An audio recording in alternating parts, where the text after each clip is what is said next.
Hello everyone, welcome back to my channel. इस video में हम नेक्स्ट टॉपिक स्टार्ट करने वाले हैं ऑडिटिंग का सीरीज का, वो है ऑडिटिंग प्रोसीजर चैप्टर।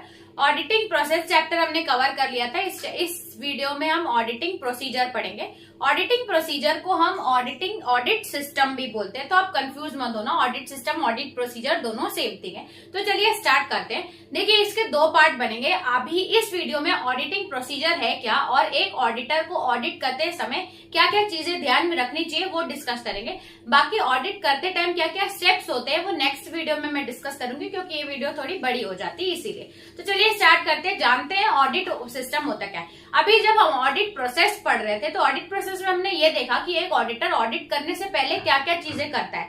अभी जो हम लोग पढ़ेंगे ऑडिट करते टाइम एक ऑडिटर क्या क्या चीजें ध्यान रखता है, वो हम इस वीडियो में पढ़ने वाले हैं। तो जानते हैं कि ऑडिट सिस्टम क्या होता है। तो ऑडिट सिस्टम एक ऐसा प्रोसेस है या एक प्रोसीजर है जो एक ऑडिटर ऑडिट करते समय अपनाता है। देखिए, अलग अलग ऑडिटर या असिस्टेंट ऑडिटर का किसी भी फर्म में ऑडिट करने का तरीका अलग होता है। बाकी उनके एक्सपीरियंस पे, उनकी पढ़ाई पे, ये सब डिपेंड करता है कि वो कैसे उस कंपनी का ऑडिट कर रहा है। तो ऑडिट प्रोसीजर यही बताता है कि हमें कंपनी का ऑडिट कैसे करना चाहिए। ठीक है, तो लिखा हुआ है after preparation of the audit. जब ऑडिट करने की तैयारी हो जाती है तो डिसाइड करता है कि कौन से मेथड से वो वर्क अडॉप्ट करेगा। ये जो वर्क करने का तरीका वो लोग चुनते हैं वो डिपेंड करेगा इंडिविजुअल की ट्रेनिंग और एक्सपीरियंस पे। ठीक है, कि उसने क्या क्या सीखा है, किस तरीके से वो ऑडिट करेगा, उस पर डिपेंड करेगा। आई होप आपको समझ में आ गया होगा ऑडिट सिस्टम में ऑडिट प्रोसीजर क्या होता है।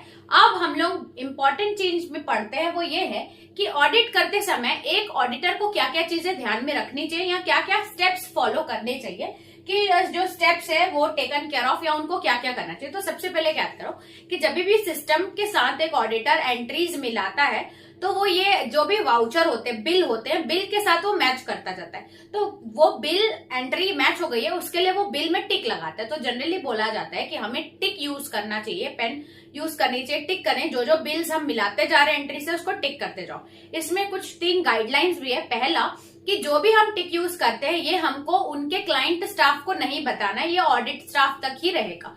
दूसरी बात, अलग अलग कलर या अलग अलग ट्रांजेक्शन के लिए अलग अलग कलर के टिक यूज करने चाहिए ताकि हमको मेंटल क्लैरिटी हो कि ये चेक हो गया है। तीसरा, बार बार टिक नहीं करना चाहिए। एक बार अगर हमने कोई वाउचर मिला लिया है एंट्री के साथ तो उसको बार बार चेक नहीं करना चाहिए। यहीं पे दिया है जो भी कैरी फॉरवर्ड, पोस्टिंग, कास्टिंग, अलग अलग बैंक स्टेटमेंट की एंट्रीज अगर हम मिला रहे हैं तो उसमें डिफरेंट कलर यूज करने चाहिए। और ये क्लाइंट स्टाफ को बताने की जरूरत नहीं है कि हम ये टिक यूज कर रहे हैं, क्यों यूज करें। ठीक है, ये एक पहला पॉइंट हुआ।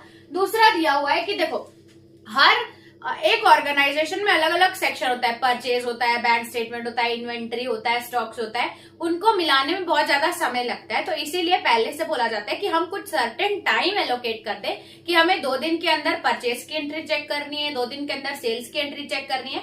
तो एक पॉइंट अगर हम टाइम डिसाइड कर लेंगे तो इसमें ज्यादा टाइम वेस्टेज नहीं होता और मेंटल क्लैरिटी भी रहती है, काम जल्दी हो जाता है। तो ये एक चीज ध्यान में रखनी है।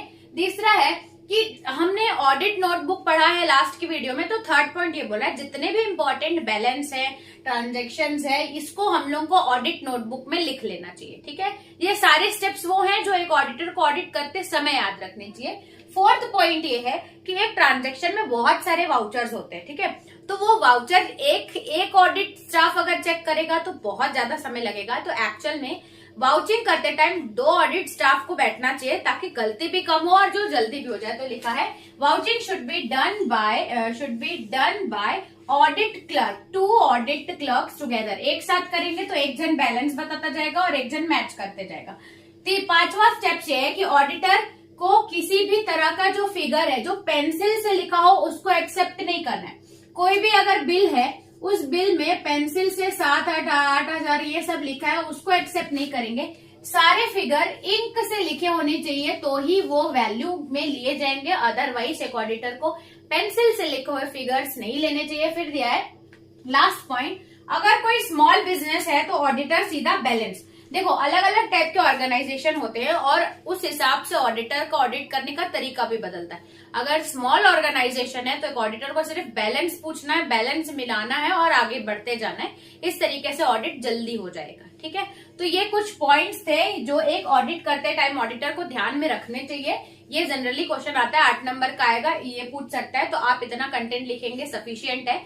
और भी पूछ सकता है ऑडिटिंग के दौरान के स्टेप्स, यानी कि स्टेप्स ड्यूरिंग ऑडिटिंग प्रोसीजर, ये हम लोग नेक्स्ट वीडियो में डिस्कस करेंगे। तो इस वीडियो में इतना ही रखते हैं, चलते हैं नेक्स्ट वीडियो में, देखते हैं नेक्स्ट टॉपिक। तब तक के लिए थैंक्स फॉर वॉचिंग।